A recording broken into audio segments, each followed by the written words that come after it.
हाँ जी दोस्तों, नमस्कार। दोस्तों, आज एक बहुत ही उच्च कोटि का फार्मूला जिसमें कि मैंने अपने क्लिनिक पे बनाया, इसको इस्तेमाल किया और इसका रिजल्ट देखा। इसके परिणाम देख के फिर मैंने सोचा कि मैं आपसे ज़रूर शेयर करूं। तो आप वीडियो के अंत तक बने रहें और जिन भाइयों ने चैनल नहीं सब्सक्राइब किया है वो चैनल को ज़रूर सब्सक्राइब कर लें। प्रैक्टिकल आयुर्वेदा पे आने वाले समय में मैं आपको बहुत ही उच्च कोटि के फार्मूले बताने जा रहा हूं, जो कि कोई वैद्य इस तरीके से आसानी से नहीं बताता है। और फार्मूले ऐसे जो 101% सक्सेस हैं, जिनकी कोई कदर कीमत ही नहीं है। ये मान के चलिए कि मेरी गुप्त डायरी के फार्मूले हैं, क्योंकि मैं सोच रहा हूँ कि ये ज़िंदगी है, इसने बार बार तो आना नहीं है, और ना ही मेरे घर में कोई मेरा बच्चा ऐसा काम करता है कि ये फार्मूले मैं छुपा के रख लूँ। तो मेरी ये शुरू से ही रही है जो है अपनी सोच कि मैं अपने फार्मूलेशन जो मैंने योग सक्सेस मैंने जिन योगों से फ़ायदा लिया है वो आप सभी से शेयर करूं। तो इसलिए ये योग भी बहुत अच्छा योग है, तो आप इसको बनाएं और इसका इस्तेमाल करें और लाभ लें। और वैद्य बंधु भी इसको बना सकते हैं, तो बहुत ही अच्छा फार्मूला है। तो चलिए फिर शुरू करते हैं।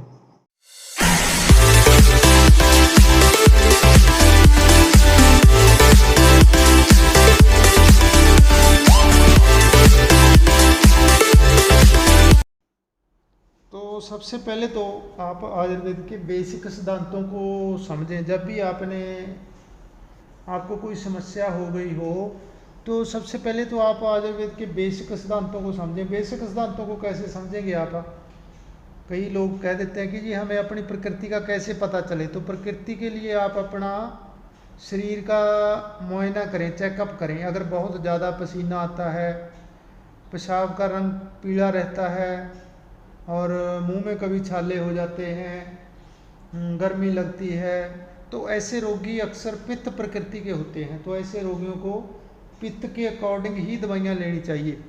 और इसके अलावा जिन रोगियों के शरीर काफ़ी थुलथुले होते हैं, शरीर में जो मुंह का स्वाद है वो मीठा रहता है और शरीर में कहीं कहीं गांठें भी हो सकती हैं, तो वजन ज़्यादा होता है, उनके बाल जो है सिर के बाल वो घुंघराले होते हैं, तो ऐसे जो रोगी होते हैं, ऐसे रोगियों को हम कफ प्रकृति में लेके चलते हैं।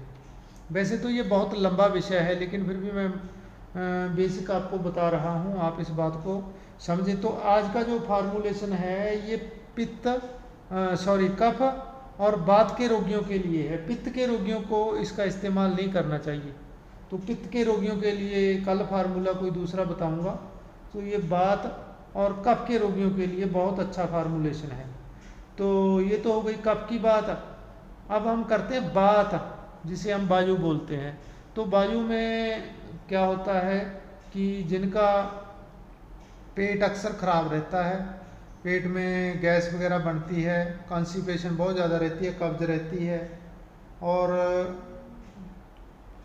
जो उनका शरीर होता है ना, जिसे हम पिंडा बोल देते हैं, देह बोल देते हैं, वो रुक्ष होता है, रूखा होता है, देखने में भी रूखा होता है, आँखों में रूखापन होता है उनके, और उनका जो है रात को मुंह में पानी जरूर आता है, उनको सोते समय उनके मुंह में पानी आता है। तो ऐसे रोगियों को हम वात के रोगी समझ के इनका ट्रीटमेंट करते हैं। तो ये अलग अलग डेफिनेशन तीनों की होगी ना। तो अब जो फार्मूलेशन बताने जा रहा हूँ, तो ये वात और कफ वाले रोगियों के लिए तो रामबाण है, लेकिन जहाँ पे पित्त की समस्या है ना, पित्त की वजह से नामर्दी की समस्या आई है, तो वहाँ पे ये काम नहीं करेगा, उल्टा इससे नुकसान हो सकता है। तो वात और कफ आप चाहें तो पहले अपना डायग्नोस किसी वैद्य से बनवा लें, फिर आप खा लें। अगर आपकी प्रकृति पित्तज नहीं है तो आप इसको इस्तेमाल कर लें। तो इसमें आपने लेना है तालम खाना बीज, ये आपने 50 ग्राम लेना है। अश्वगंधा 50 ग्राम, सतावर 50 ग्राम, बिदारी कंद 5 ग्राम, मनमंथ रस बिदारी कंद 50 ग्राम, मनमंथ रस 5 ग्राम, शुद्ध किया हुआ बिलावा ये पंसारी के स्टोर से आसानी से उपलब्ध हो जाता है। बिलावा शुद्ध 2.5 ग्राम, बंग भस्म 2.5 ग्राम, अवर्क भस्म 2.5 ग्राम, केसर आधा ग्राम, शुद्ध शिलाजीत 2.5 ग्राम। तो ये सभी औषधियों को पहले आप केसर को थोड़ा टाइम धूप में रखेंगे तो केसर को पीसना आसान हो जाएगा, तो फिर केसर को आप आसानी से पीस सकते हैं। तो अब ये जितनी भी आइटमें हैं आप सभी इनको मिक्स कर लें। तो अश्वगंधा को बिल्कुल फाइन बारीक कर लें। तालम खाना, शतावरी, बिधारी कंद तक ये सारी औषधियाँ, क्योंकि बिलावा पिसा पिसाया मिल जाता है, वो काले कलर का होता है। आयुर्वेदिक पंसार स्टोर से शुद्ध बिलावा आपको आसानी से मिल जाता है। तालम खाना, अश्वगंधा, शतावरी, बिधारी कंद ये 50-50 ग्राम लेनी है। इन सभी को पहले आप जिसे हम खरल बोलते हैं, कोई खरल वगैरह ले लें, चाहे तो इमाम दस्ता ले लें। तो इमाम दस्ते में अच्छी तरीके से कूटा जाएगा, तो इनको कूट लें। तो इनको कूट के फिर एक राउंड आप मिक्सी में भी इनका लगवा दें, तो ये आपका फाइन पाउडर हो जाएगा।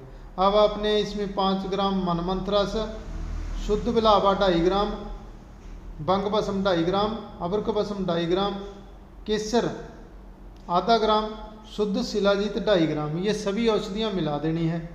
अब इनकी आपकी डोज बनेगी 5-5 ग्राम की मात्रा बनेगी। 5 ग्राम सुबह, 5 ग्राम शाम को। तो ये आपने दूध से लेना है, तो आपको ये बहुत ही उच्च कोटि का रिजल्ट देगा। और आपकी नामर्दी चाहे कितनी भी पुरानी है, शरीर में उत्तेजना नहीं आ रही है, या कई बार कोरोना का टीका लगवाने के बाद से ये समस्या आती है, या काफ़ी रोगियों को बात बिगड़ जाती है उस वजह से आती है, काफ़ी रोगियों को कफ बिगड़ जाती है तो उस वजह से आती है, तो ऐसे सभी रोगियों में रामबाण औषधि है। आप इसको बना के इसका इस्तेमाल करें। और इसके साथ मैं परहेज बता देता हूँ।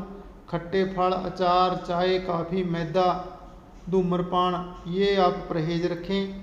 और अश्लील वीडियो देखना, अश्लील साहित्य पढ़ना, अंग्रेजी दवाइयों का ज़्यादा इस्तेमाल करना, ज़्यादा टाइट कपड़े पहनना। टाइट कपड़े क्योंकि हमारे जो अंडकोश हैं इसलिए इनको बाहर रखा गया है, कुदरत ने इसलिए इनको बाहर रखा है ताकि इनको जो माहौल है, जो वातावरण है, तो इनको अलग किस्म का वातावरण चाहिए। तो इसलिए ज़्यादा टाइट पैंट, जीन्स वगैरह हमें नहीं पहननी चाहिए। तो इन चीज़ों का भी खास ख्याल रखें।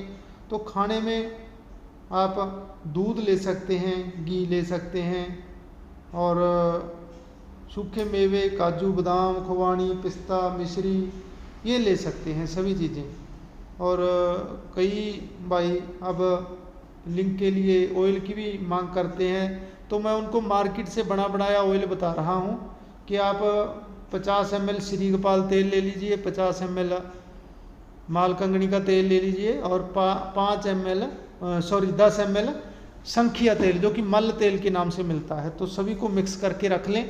तो ये सभी से सस्ता और आसान सौदा है। सस्ता तो इसको नहीं बोल सकते क्योंकि ये जो संखिया तेल है, जो मल तेल है, काफ़ी कॉस्टली मिलता है। बाकी हम तो अपना बनाते हैं शाही तिल्ला, उसके बड़े ज़बरदस्त रिजल्ट हैं। वो आप मंगवाना चाहें तो आप मंगवा सकते हैं। कई नौजवानों ने तो जहाँ तक बताया, हालांकि हम इस चीज़ का दावा नहीं करते कि हमारे गुप्तांग में वृद्धि हुई है, तो उसकी लगातार 3 से 4 महीने मार्च करने के बाद तो पेनिस में जो है वृद्धि देखी गई है, बढ़ोतरी देखी गई है। तो ऐसे अच्छे रिजल्ट हैं उसके। और नसों की कमजोरी होती है वो भी बिल्कुल ठीक हो जाती है। उसमें भेड़ का दूध, जायफल, तिलों का तेल, केंचुआ, अपना जोंक, ये चीज़ें डलती हैं। तो वो आप हमसे भी मंगवा सकते हैं।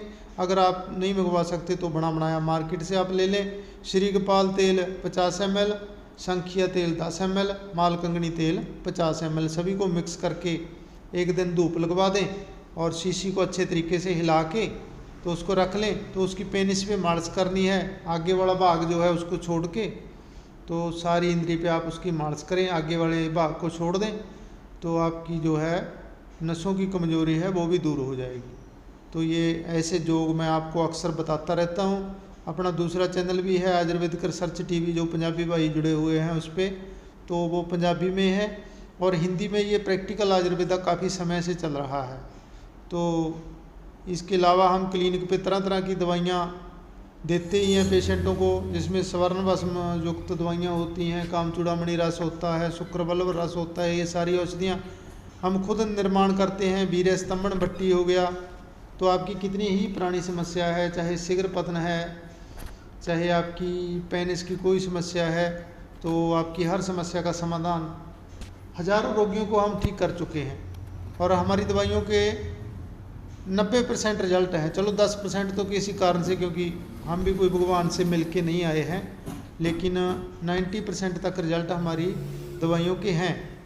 तो आप ऐसी जानकारियों के लिए चैनल को आप ज़रूर सब्सक्राइब कर लें, ताकि हर वीडियो आप तक पहुँचे।